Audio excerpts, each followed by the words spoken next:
What was my opinion on the state of play for 2019? Let's find out.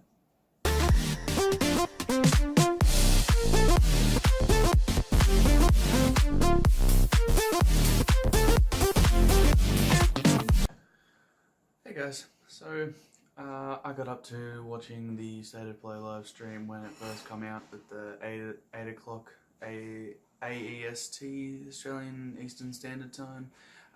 Was doing just a thing. It was like 20 minutes.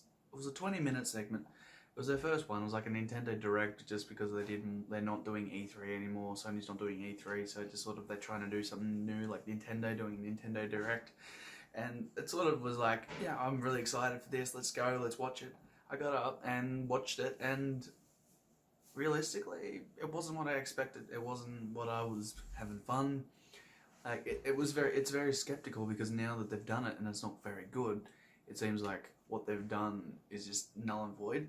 But they're the first one, so I can't really say it's a bad thing. At least they're trying something different, trying to do it. It was more based on the consumer, which made it really interesting. I really liked it. I really enjoyed it. Like, there was a few things in there that I was like, I wouldn't watch this, wouldn't play this, but yeah, you know.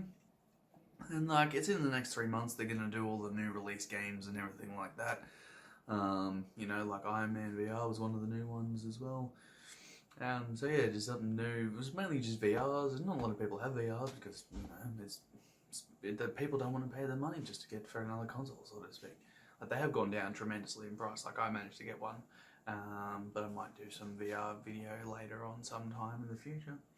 But yeah, it just felt like a little bit of a disappointment. Like, I was wanting more Death Stranding or Last of Us. They did a little bit of Days Gone, but there was just nothing. Like, yeah, it comes out next month, like under a month from the recording. Like, it just doesn't seem like there was enough to say this is our product. This is Days Gone before it comes out, because from what I see, it's not much. I want to play it. Like, I really want to play it because it's single player, it's zombies, but I don't mind. It's a PlayStation exclusive. I'm a PlayStation fanboy, as most people would do, but I'm always all multiple consoles, and it just doesn't feel like they did very well for it. And so, like, for me, it was mediocre. It's their first time. They did a lot of interesting VR games. Like, they did, what did they do? They did Iron Man, they did some, I can't think what the other ones were, but they were just all VR games. One of them I know was from the creators of Rick and Morty, and they did a little bit of that. There wasn't enough. I was wanting something maybe more of, you know, them doing something and then talking about it a little bit, but they didn't do that. They literally had this random chick's voiceover, and it was right. It just didn't flow well. It sort of just felt like they've shoved everything together, pushed it into time, and go, this is what we want to do, this is what we're going to show everyone, that's it. It probably shows the first, what are we in, March now from the recording? So yeah, March realistically is 3 months already in, so we're in we're already pretty much done the first quarter of the year. And now we're in the next quarter, and they did Crash Bandicoot with Nitro, which I loved it as a PS2 game, but I don't know if I could go back and play the kart racing games again. I don't know if I could or not. Like, I got the Crash Bandicoot trilogy, and I still haven't finished all 3. Loved them when I was a kid. Tried to, couldn't do it. Played Spyro a lot more. I enjoyed Spyro more than I did Crash, but maybe that was just because it was the opposite. I used to play Crash all the time, and there was just things. It wasn't enough. It just felt bland. I didn't mind it. Like, it did bring an idea of some games that I now want to play on the VR, which now that I've done it.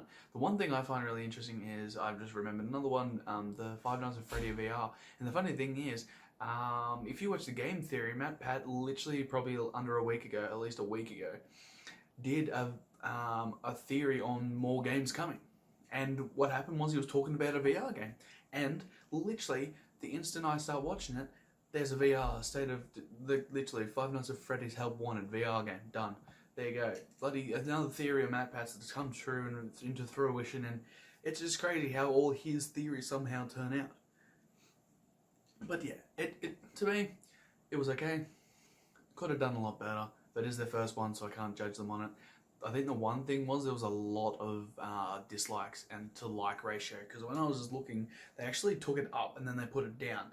So they put it back up, and now they're what, 6 point something thousand, 6.7 thousand, something around that likes, and then 22,000 dislikes. So realistically, and not a lot of people did enjoy it. So I'm going to go and give you a little bit sidetracked here. So what I want to do is I'm going to tell you guys about what consoles I've had over the years, and just give you an idea of where I put myself in the console generation and everything. I had a PlayStation 1 and 2. That's what I had when I first started. And then I got a bit older, and then what happened was I sort of got into handhelds and Nintendo DS's because they were just the best things ever. You could take them wherever you wanted, you can do whatever.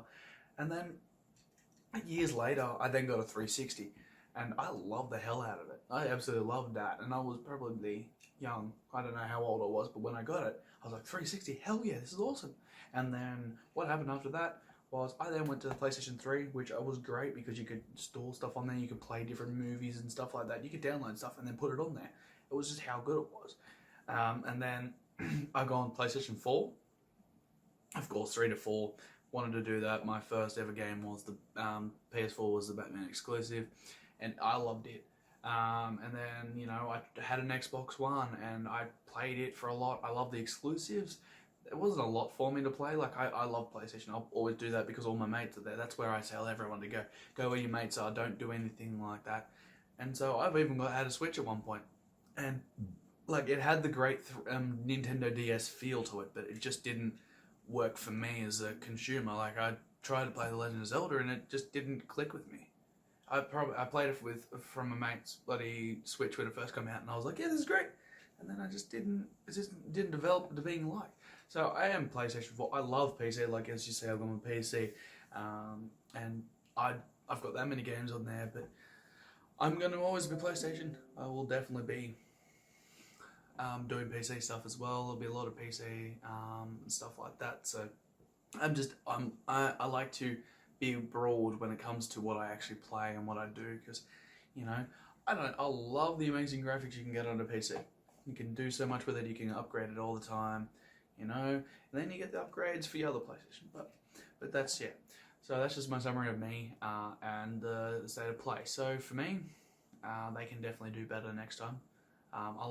It's going to be a little bit problematic when they do their E3 thing because they're not doing it, and that's what I've been doing for the past 3 or 4 years. I've been watching that stream every year, the Sony E3 stream, just because that's the only one I've been interested in. They come out really good, but now it's just sort of turned out to be a lot of bundle of furballs. So yeah. Anyway, guys, that's just a little bit of outlook on my gaming side and my thoughts on the state of play. So yeah, hopefully you enjoyed the video. Remind yourself that you are amazing and you are beautiful. And I love you guys. Catch you in the next video.